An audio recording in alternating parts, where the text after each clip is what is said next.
Good evening and welcome to the National Theatre for this, the third in our series of informal conversations with major performers. It has been a very exciting season so far, which has encompassed such performing giants as Sir Ian McKellen, Dame Judi Dench, and of course, Christopher Biggins. But tonight we are to welcome a man who, although no giant, has nevertheless made a huge impression in his chosen field. Ladies and gentlemen, Mr. Elton John.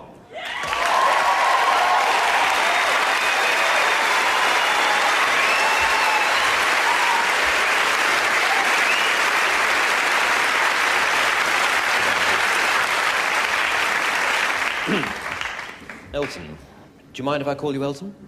No, it's fine. Good. Well, Elton. I'm sure the first question that everybody would like to ask you is this.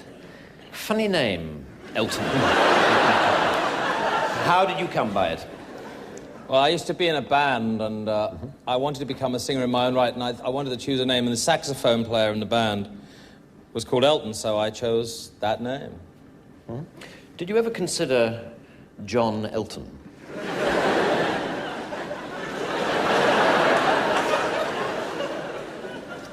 No. You didn't? No. Okay.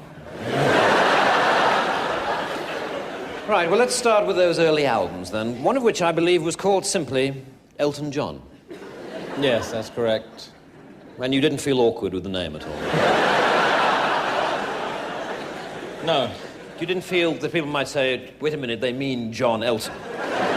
They've cocked up the record sleeve and printed the bloody name the wrong way around. You didn't think that? No, I thought it sounded great, and, you know, I thought people would be more interested in the music rather than the name. Hmm.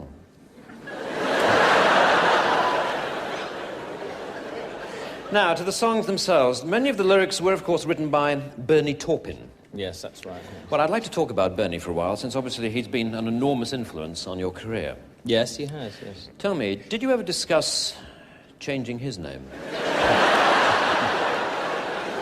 Because presumably Taupin Bernie would have been more consistent with your Elton John.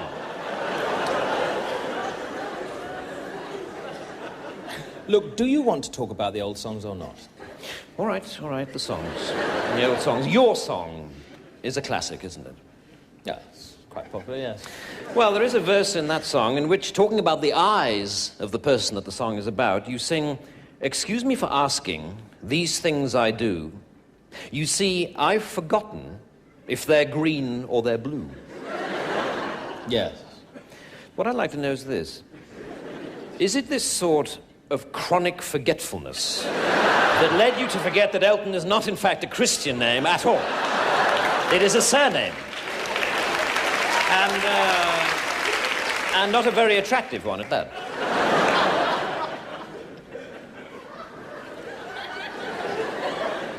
Let's talk about something else, shall we? Forget the name. All right, Mr. John. Let's talk about being a stage performer, should we? Tell me, do you ever watch other performers and get jealous?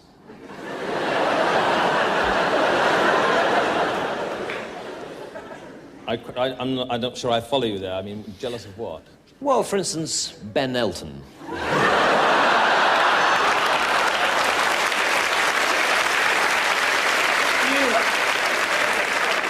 I don't have to do this, you know. All right. Look, I'm sorry. Go. All right.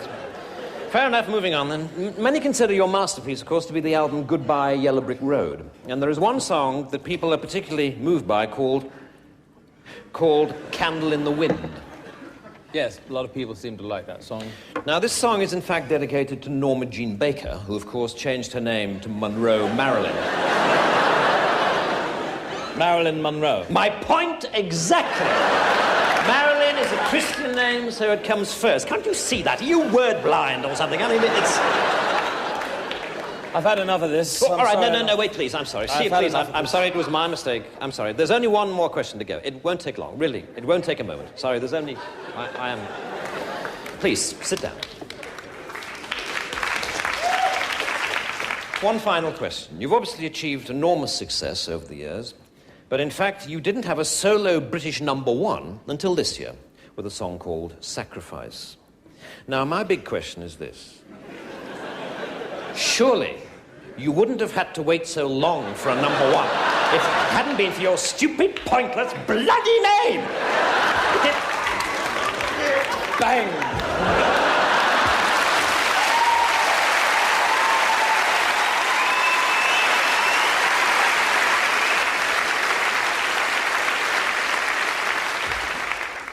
What a head, Dick.